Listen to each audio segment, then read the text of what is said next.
Our special guest speaker today, and I'm not going to talk a lot because he's going to answer and do all the good talking for you. This is Dr. Jason Sherbondy. Very interesting. He's an Oregonian and has his clinic in Lake Oswego, and he has two chihuahuas, Millie and Sandy. So without further ado, please. Thank you so much, Tomiko. I really appreciate the warm welcome. I appreciate Wayne in the back. He's our guy doing the AV and sound for us today. I appreciate Heath from Northwest Veg taking time out of his day as well to do some recordings for us. And I appreciate all of you taking time out of your Saturday to come in here. But I really hope to give you some good information today. Some information that you can use to make, better choices every day, and really focusing on what are things that we can do on a day-to-day basis to really make sure that we're having the best brain health that we can enjoy our entire life. So as Tomiko said, I was born and raised here in Oregon. And I am a licensed naturopathic physician. So we're licensed as primary care doctors here in the state of Oregon. I've been in practice over 10 years, about 16 years now. It's hard to believe. And I am a strong advocate for nutrient-dense, whole food, plant-based lifestyle medicine, that it can transform lives at all stages, at all ages.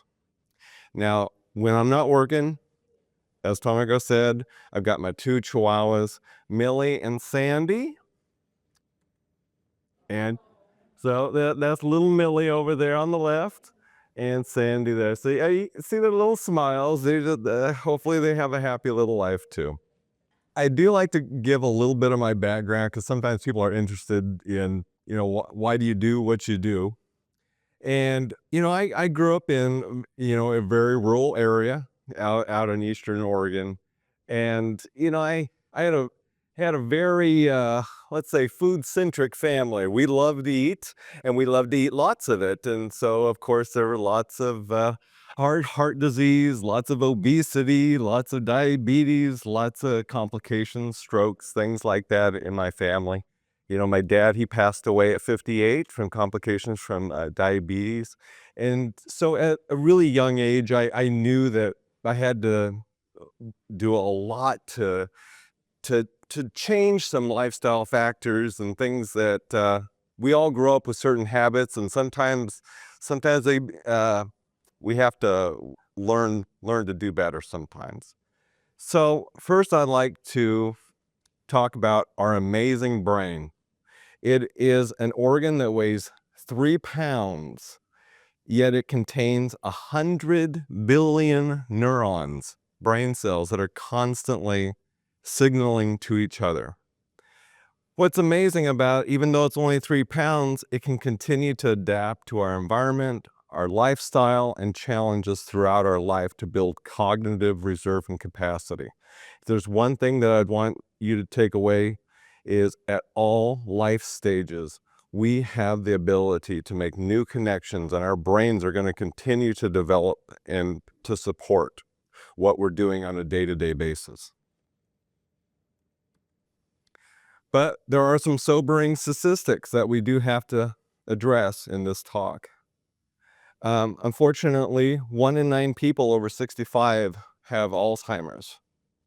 The lifetime risk for Alzheimer's, it's 1 in 5 for women and 1 in 10 for men. And unfortunately, it's projected that by 2050, the number of people over 65 and above with Alzheimer's dementia is projected to reach 12.7 million people.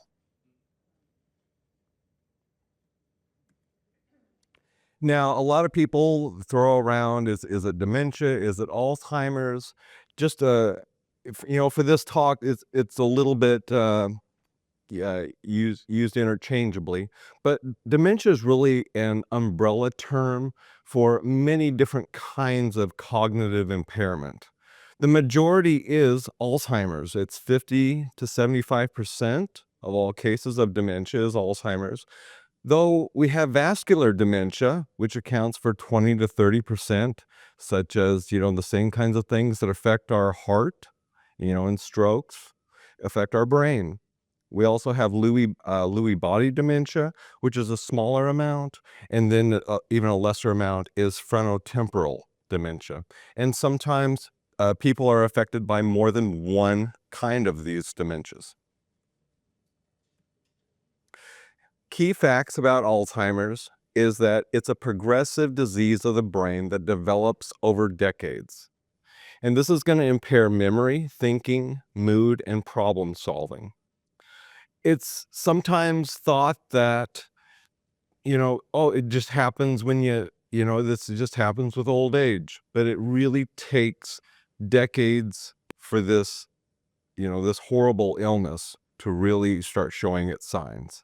So associated pathology include amyloid plaques and tau tangles in the brain. These unfortunately cause a loss of connections between the neurons, and eventually it causes atrophy or shrinking in the brain.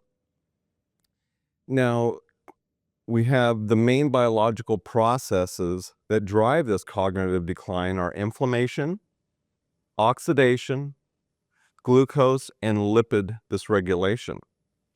But the good news is many of those things can be affected by lifestyle changes. Now, how many of us think that, if our parents had it, if our grandparents had it, that's just the way it is?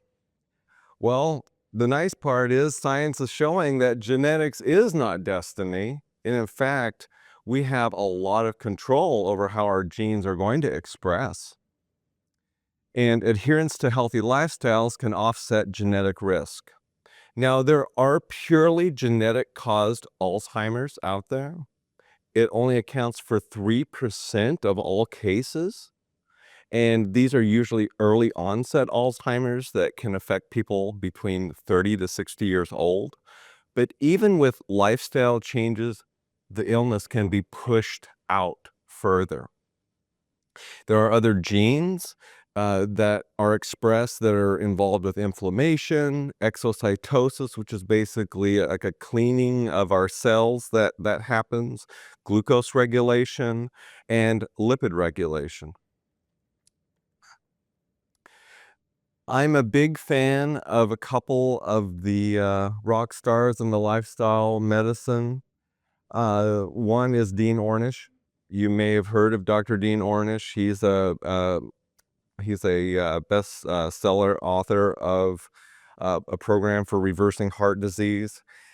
I enjoy a quote that he says, "An educated patient is empowered, thus more likely to become healthy." And that's really what the purpose of this talk is about, is to help to empower each of us to make the best choices for ourselves, because we really do have a lot of control over how we're going to express our health in our choices. And the other doctor is Dr. Furman. He's quoted as saying, "Excellent nutrition trumps heart attacks and strokes. The same is true of Alzheimer's. It is not predominantly genetic or the inevitable consequences of aging." Again, the takeaway today is we can continue through life to build synaptic connections, cognitive reserve, and choose complex activities through our daily choices. So we have things that we can control in life. We can't control how old we are, can't control our gender. We can't control our genetics.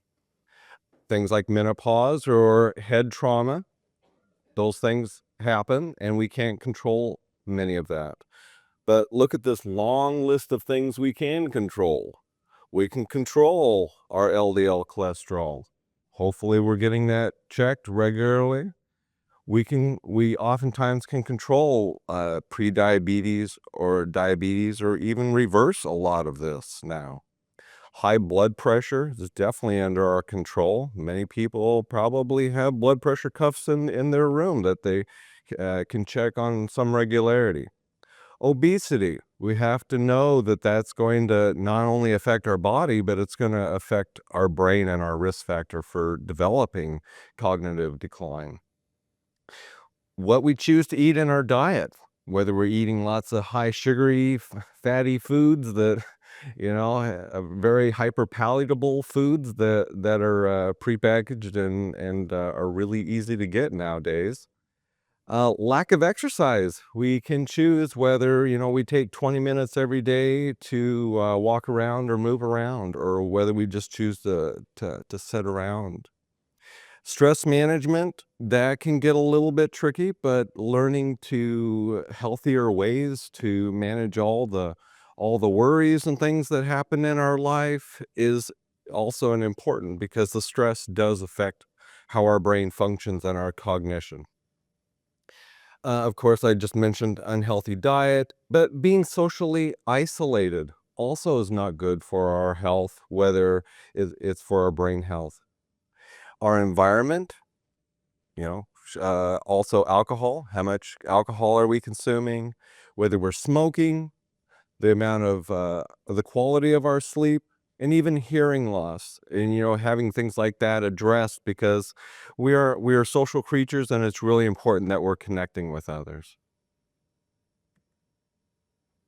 So I wanted to present this study that looked at about 2,800 participants over 6 years, and it's from the Chicago Health and Aging Project and Rush Memory Aging Project. They asked patients to do 5 different things. They asked them to follow a MIND diet. Now, a MIND diet, the law, it stands for Mediterranean Diet and Dash Intervention for Neurodegenerative Delay. So we'll just say MIND.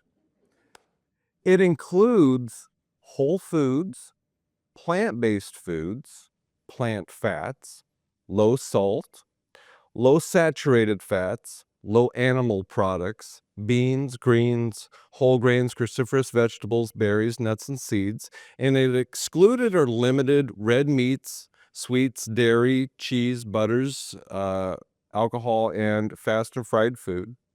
The second thing they asked people was to just exercise 150 minutes per week, moderate to vigorous exercise. So that's just a little over 20 minutes a day in getting up, getting the heart rate, get a little bit out of breath. Third was minimize the amount of alcohol you're consuming. Fourth was smoking cessation. And the fifth was being cognitive engagement. So when they took these about 2,800 people and compared them to people who didn't follow any of these lifestyle modifications, those that could do about 2 or 3 of them, so of the 5, they picked 2 or 3, they decreased their dementia risk by 37%. Now, when they did 4 to 5 of them, it decreased their risk even further, up to 60%. So we see the more we do, the more result that we get, the more that we're putting into it. A couple other interesting studies that I wanted to share today was a 2015 study that concluded over 4.5 years that it had a reduction of 53% reduced rate in Alzheimer's development, even when they adjusted for other factors like how active and how much exercise they were doing. So I think it really pulls the attention of how important diet is in our life and our health. Another 2023 study, so really recent, they took almost 600 participants over 10 years who did not have dementia, and they put them on this MIND diet. Upon their death, they did autopsies. Their brains were 12 to 18 years younger. Who wants a younger brain? I do. How many of you guys are familiar with the blue zones? There's been a lot being put out. Dan Buettner, he's done a great job putting together books together and looking around, and there's been so much research into why are these locations living a little bit longer, they're healthier, they're longer lived people, happier, they're more engaged. What are these people eating? So when he took all of the guidelines together, He found that 95 to 100% of their diet were plant-based. It didn't mean that they never ate animal products, but it was just a very small amount of what they were eating.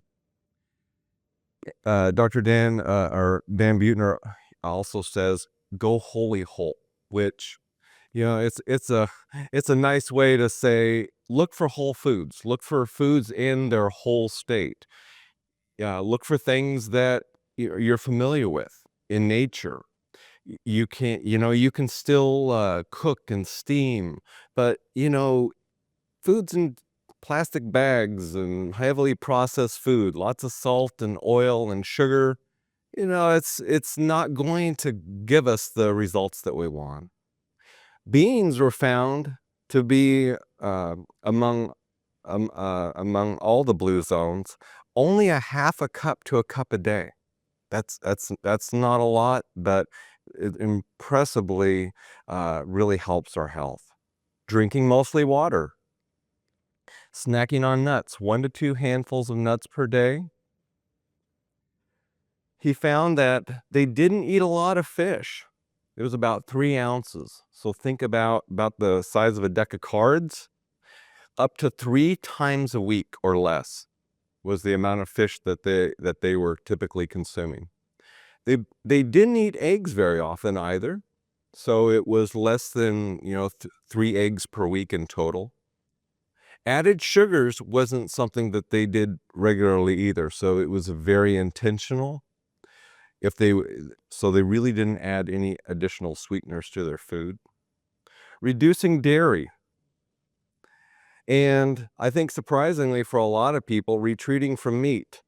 The Blue Zone centurions, they ate about 2 ounces or less of meat 5 times per month. Yeah. I'll have some questions at the end, okay? Okay, that's all right. So we're lucky enough to have a Blue Zone community not too far from here in Loma Linda, California. It's a group of 9,000 people, and on average, they're living about 10 years longer than the average American. A few things that are really important that have been studied in that group is they maintain healthy BMIs, so they're keeping their weight under control. 40% of them are vegan or vegetarian diets. They do daily moderate exercise, no smoking or drinking, but they also have social support. So time spent with friends, mindfulness, they have their religion, of course, and they're staying active. So having a sense of purpose, and it staves off depression by focusing on helping others. You can see here in this pie chart where they're getting most of their calories. 33% of their calories are coming from vegetables. Almost that 27% is coming from fruit. And then you add on beans and legumes and soy, another 12%. I mean, we're getting up into 70-80% of their diet. You can see about less than 1% is coming from eggs, less than 1% from fish, very small amount of 2% added fats. They do some nuts and seeds in there as well, but really, really smaller amounts of things like meat and poultry. Whole grains was about 7%, and most of that was oats. And you also, if you're familiar with the Blue Zones in Loma Linda, to be familiar with Dr. Dean and Aisha Sherzai. They're lucky enough to be co-directors of the Alzheimer's prevention program at Loma Linda. So they're working with this community every day. And so they're seeing these patients that they're 90, they're 100, and they're not experiencing the kinds of declines that other patients that they see are. And so they have put together their guidelines and their program called Neuro, Neuro. N stands for nutrition. So they're recommending a whole food plant-based diet that's low in sugar, salt, and processed foods. The E stands for exercise, and that is for an active lifestyle that incorporates movement every hour. So this is not just like going to the gym. This is, taking breaks, throughout the day to move and be active. They also find that stress management or unwinding is really important. So finding whether it's meditation, yoga, breathing exercises, spending time in nature, being with your friends, community is something that we need to do every day to really maintain our cognitive health. And of course, we have to sleep. Sleep is truly for the brain. We need 7 to 8 hours of regular sleep. Many people don't realize, but that's really when the brain cleans itself, literally cleans itself, reorganizes thoughts, and keeps and gets ready for the next day. And we have to remember that sleep hygiene is part of that. So if we're eating too late in the day, or if we have too much stress or things we're worrying about, that's going to affect our cognitive health. And then I think the fun one is O, which is optimizing. And that's our mental and social activities. So that's really where we get to live our passions, and we get to things that we really enjoy doing in our life and the social interactions. They have found that dietary patterns, so the consistency, is more important than any single superfood, micronutrient, or supplement. I think just kind of sit with that for a minute, because every day we're kind of pushed on this supplement, this vitamin. There's a lot of great things that are out there, but it's really the consistency with this healthier dietary plan that they see the results. We need to start thinking about dinner time, breakfast time, and lunchtime, that every time it's a time to support our brain. And that is going to affect our cognitive health. Our brain is under a lot of stress. About a quarter of the calories that our bodies burn is for the brain. It is a high energy machine, 3 pounds, but it takes a lot of energy. And this makes it susceptible to free radicals. So that's why it's really important that we're eating nutrient-dense foods to help protect our brain. They've identified 20 of the top brain nourishing foods, along with the top 10 foods that they recommend avoiding. So you can see here in this column things like avocados, beans, blueberries, broccoli, coffee, thank goodness, dark chocolate, extra virgin olive oil, lots of good things, flax seeds, herbal teas, herbs, leafy greens, mushrooms, nuts and seeds, things like quinoa, spices, sweet potatoes, tea, turmeric, and whole grains. So lots of tasty things that can help with our cognition. Now, unfortunately, we have the other side, which is our processed foods, our processed meats, red meats, chicken, even if we take the skin off, unfortunately, butter, fried foods, cheese, pastry, sweets, and sugary drinks, things like soda and excessive alcohol. All of these things can be toxic to our brains. So their plan is basically an unprocessed, plant-based or plant-predominant diet. They're adding in polyunsaturated fats, things like seeds and nuts, and they're reducing or eliminating saturated fat, meat, dairy, cheese. For their protein, they're looking at lentils, beans, and soy. And they're also including whole complex carbohydrates and fiber. And where do we get fiber? Plant food. Plant food has lots of fiber. And also omega-3 fatty acids, which contain DHA from walnuts, ground flaxseed, and chia, are going to be important for brain health. In this study that recently came out in 2023, they took nearly 3,000 participants. Their average age was 61. They followed them for 12.6 years. And those that had the highest intake of whole grain, had a 34% lower risk of dementia and a 40% lower risk of Alzheimer's.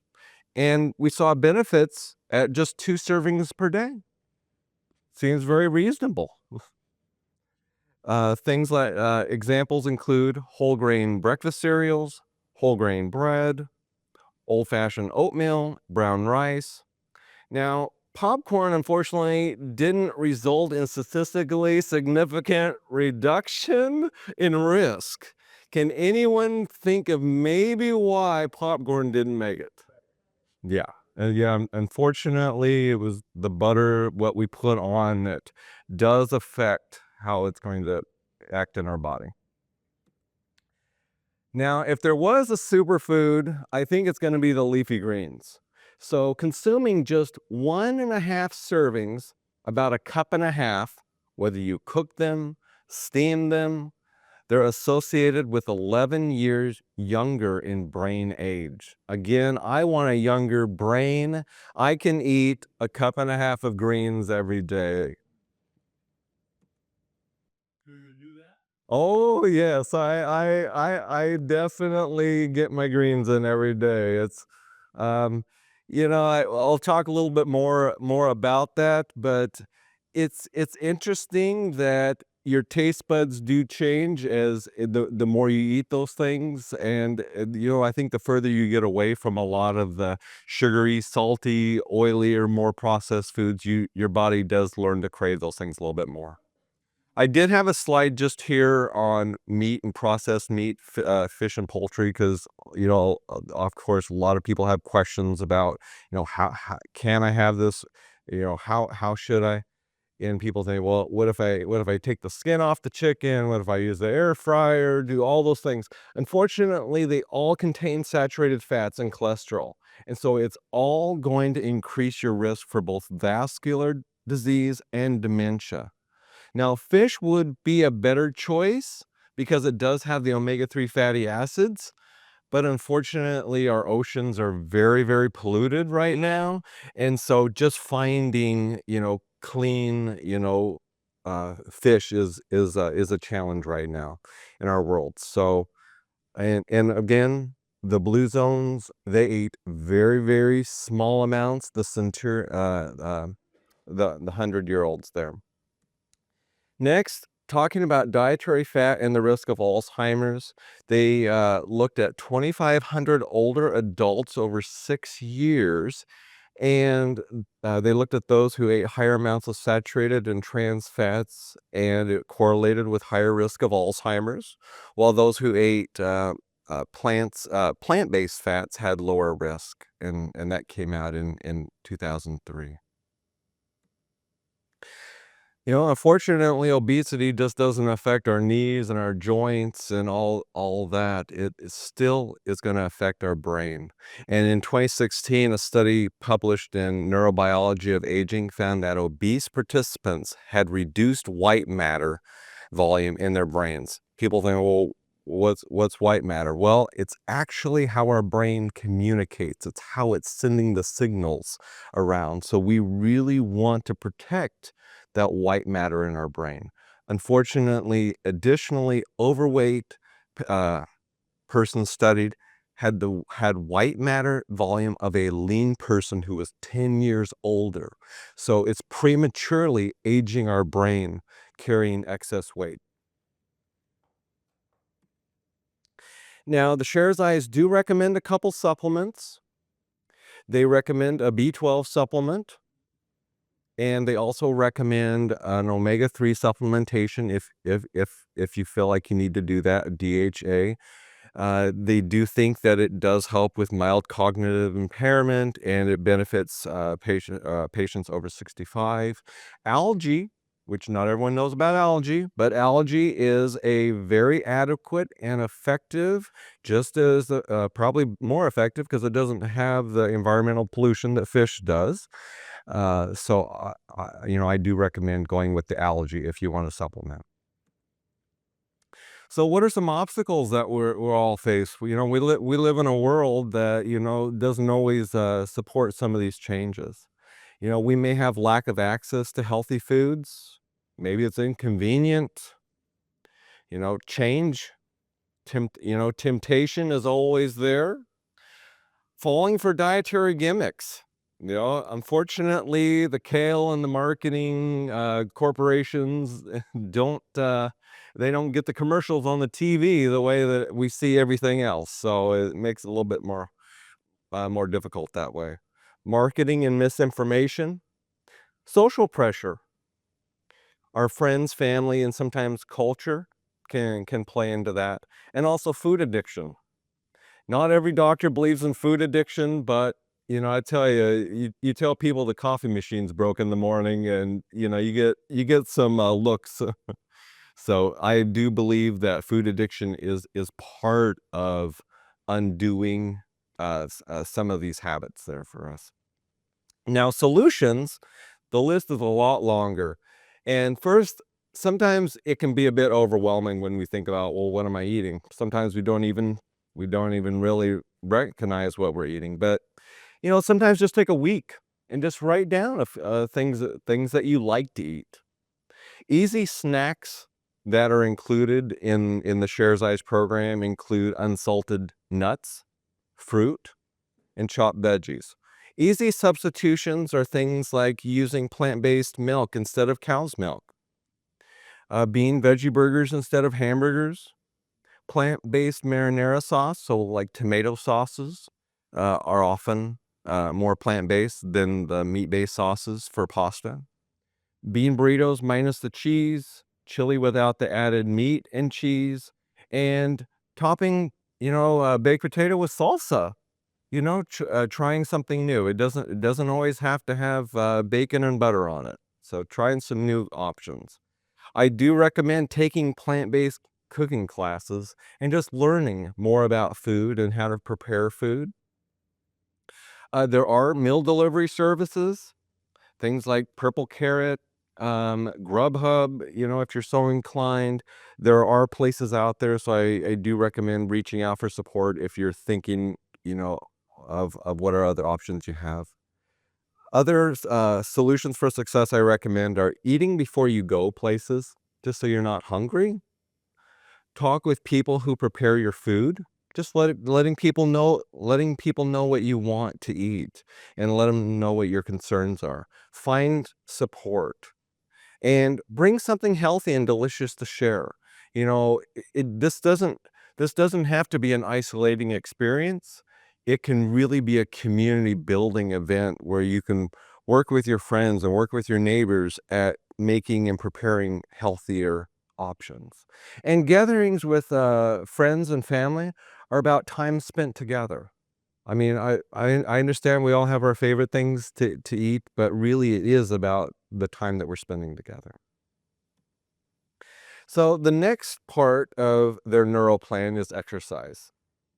This, I think, is, it's the next fun thing, because when we start realizing that our brains can continue to grow and build new connections throughout our entire life, and every time that we get our heart rate up, that we're moving, we're exercising, we're increasing the blood supply to the brain, we're reducing insulin resistance, we're building better brains literally every time we exercise. It reduces depression, anxiety, and attention deficits. And it's also going to reduce prevalence of vascular and neurodegenerative diseases. And again, this is just moving throughout the day. In a 2016 study, a group of older adults with mild cognitive impairment did resistance training just 2 or 3 times a week for 6 months. They compared them to a group who just stretched. Nearly 47%, almost half of them, their brains became younger. They began testing with normal cognitive scores after this. And that lasted for at least 18 months. That's powerful. I don't know of any medication, any vitamin that can do anything like that, but resistance training. So remember that greater leg strength is extremely effective at improving cognitive performance. So think bigger legs, bigger brain, whether we're just standing here a little bit, pump the legs a little bit, bend the knees a little bit, our brain will thank you. Our brain wants to move. And that came out in 2016, as I said. Another fun, exciting study done in 2010 looked at taking daily brisk walks of just 20 minutes and that it reduced risk of developing Alzheimer's by 40%. Just 20 minutes a day. I think most of us can pencil in 20 minutes a day for our brain. Now, next, it's a little, maybe it gets a little bit trickier, but stress. We start thinking, well, what's stress? Life is stress. There's a lot of things that can stress us out. Good stress, bad stress. I define bad stress as anything that lacks purpose or direction. That just something you're just in this constant state of fight or flight with no solution or remedy. This is going to damage our brain. It impairs how we think. It impairs our ability to learn, uh, motivate, and stay energized throughout the day. But good stress is driven by things that we're passionate about and things that we have purpose for. So being in the moment, I think, it seems like it gets harder and harder every day. There's so many, there we get so much stimulation all the time. But just being in the moment and being present as much as we can. But do things that are comfortable for you and try to bring it to all stages of your life. Again, sleep. It seems simple, but sleep is for the brain. Our brain is going to go through 4 to 5 cycles during the sleep. And this is where memory, consolidation, and organization happens. Like I said, literally, our brains are cleaning themselves while we sleep. So we need to look at our sleep hygiene, make sure, the sounds are appropriate while we're sleeping. We don't have too much ambient light going on. Temperature, that the room's not too warm or too cold. And a schedule, having a regular sleep schedule, our brain appreciates that. Now, nutrition, again, is part of that because it takes about 4 hours for food to empty our stomach. So, you think, well, if I go to bed at 10 o'clock, I need to finish eating by 6 o'clock just to make sure I have an empty stomach. Also, caffeine has a 8-hour half-life in our bodies. So if you have a cup of coffee at noon, by 8 o'clock, half of the caffeine in that coffee is still circulating around. So it may disrupt some people's sleep. So just something to be aware of. And of course, alcohol does not improve sleep. It may put us to sleep, but it doesn't get us into those deeper sleep cycles. And of course, being worried or stressed, we need to work to address that. And if we have any other medical issues such as sleep apnea, restless leg syndrome, we need to be aware of that and hopefully get that treated. Again, the funnest part, I think, is optimizing. This is our brain is going to continue to grow and adapt throughout our entire life to our environment. Our brain becomes more complex, more responsive, more agile, with more experiences, positive stress, and creativity. This is going to translate into better memory, better problem-solving skills, better cognitive capacity, and more cognitive reserve. Look at what you want to do. Find passion, take classes, learn a musical instrument, learn a language, start dancing, arts and crafts, puzzles, mentoring, socialization, physical activity, service to others. The list is really up to you. Here are some helpful things that I think when we start thinking about, well, how am I going to do this? What do I want? And it helps us to put more organization into this because we really do need to start planning and setting new goals, being proactive and positive. We have to hold ourselves accountable for change. Maybe that's putting a note up by the calendar or something like that, just to keep us on schedule. But find community, finding a friend who can be supportive and helping you make those changes. And of course, be patient and kind with yourself, always. Some questions that I think can be helpful is, how will you benefit from the change? I hope there's a few things that we've talked about that we think, I wouldn't mind having a younger brain. I can eat a cup and a half of greens a day, whether they're cooked or raw. What are your most important areas for you to work on? So, there's many different things we can start with. And what obstacles might prevent you from change? What might help you, and what are your resources?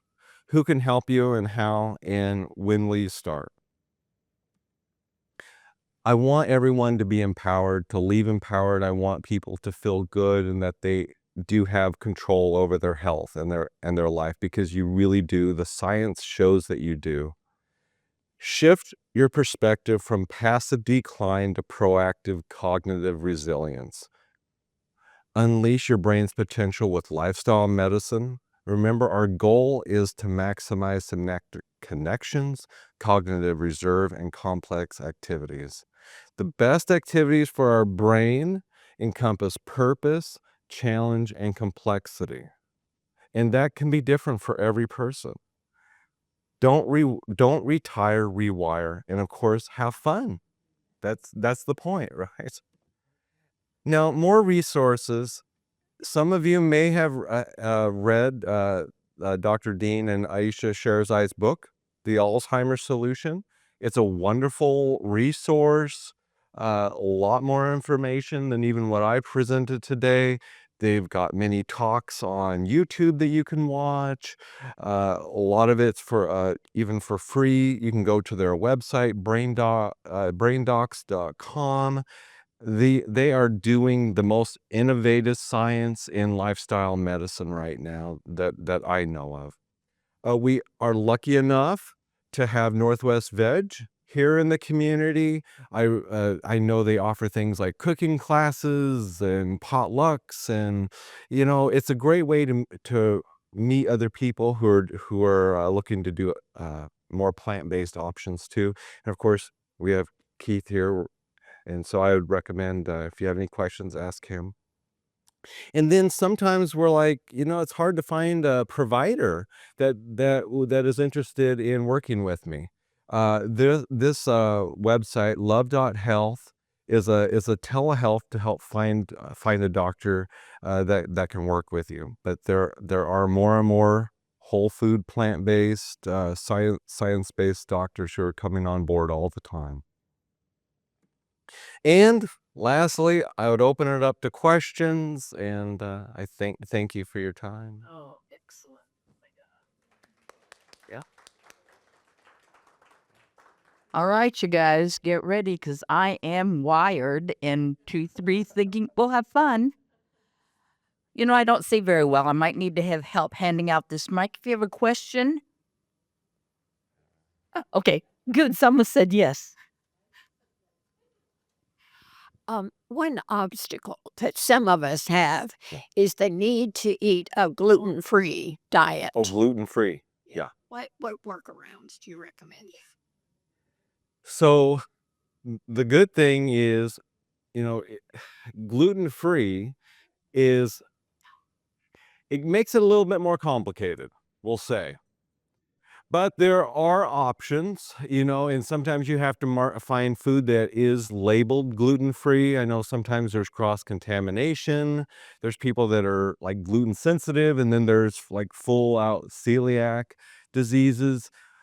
It gets complicated, and that's where I think learning to cook more and getting more recipes can be helpful. I mean, steering away from, like oats. Oats should be gluten-free, but sometimes they can be cross-contaminated. And I think that that's what makes it so complicated I know there are gluten-free bakeries out there and things like that, but I think instead of saying what I can't have, focus on what you can have. And so many of the vegetables, think about potatoes and so many of the other vegetables that you can go to for your starches instead of things like wheat that are going to have your gluten and stuff like that. Talk a little bit about tofu, please. Well, tofu can be very controversial. Every time I bring it up, everyone gags. I do think it is a health promoting food. And like you guys are familiar with the blue zones, the Okinawans and Japanese, they eat plenty of tofu. And they don't have any higher rates of disease for eating tofu. There are different ways that the soybean is prepared. There's like tempeh, and that's a fermented soybean, and you're still going to get the health benefits from it. But I think things like it's an acquired taste, and it's how you prepare it, and it's maybe the quantity that you're eating it, as far as using it in smaller quantities and not just your main dish and things like that. So making sure it's getting added to other vegetable dishes and things like that. So if we have the option, which we do, Uh-huh. in our dinner menu, we have something we can choose, which is seared tofu. Yeah. I'd say they're usually very thin slices, maybe what would you say, 2 inches by 3. And so, can you talk about a quantity? That's what you want. I mean, a size of a deck of cards, I think, is typically going to be a serving size for most people. It's a great source of protein. It is health promoting. It is going to be on like the Share's Eyes cognitive health plan. So that would be a good option, as long as it's not a lot of added oils or a lot of salt or other things like that. Just being mindful of things like that with it. I'm interested in how your personal background prepared you for this life change. Well, like I said, I grew up in rural Oregon, so I really wasn't exposed to very many health promoting patterns at an early age. So, like I said, there was a lot of health problems in my family. So, I think a lot of it was knowing that, it's when you learn to do better, you know better, and it can it can be an amazing change for friends and families. And I think you learn a lot about how much food means to people when you start talking to people about, hey, how about instead of this, we add this in? And that's where, when I talk to, I mean, I live it. Yeah, I live it. When I go see my family, they're like, what is Jason doing this time? But when you add things to an already existing diet, they're like, this isn't bad. Now, like I said, it takes time in transition. When you're eating a lot of processed, salty, sugary, oily food, I'll say maybe a salad's not gonna maybe taste as good. Maybe the seared tofu is not gonna taste as good in comparison to that for a bit. But as you start making that transition, it's amazing. Your body responds.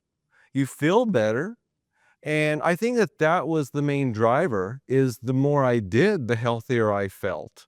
And I was like, I'm really going somewhere with that. So that was a driver. Hi, I've got many of us have females have osteoporosis or osteopenia or whatever, and my doctor keeps saying you've got to eat more protein, like 3 times as much as somebody who's younger, and so I have gone back and forth between trying to figure out if I can get enough protein, plant-based protein, in my diet as easily as I can get, from a chicken breast, Yeah. and so I've just like some kind of quantity sort of suggestions about how to kind of meet that requirement. Well, in general, plant-based diets are going to supply enough protein that you're not going to become protein deficient, unless you're just not eating enough. If you're under eating, you're not going to get enough of anything. So you do find that on plant-based diets, you tend to eat more than other people. you have to eat more vegetable. But I would look at more sources, things like the beans, lentils, just eating a half a cup of lentils or beans, 1 or 2 times a day.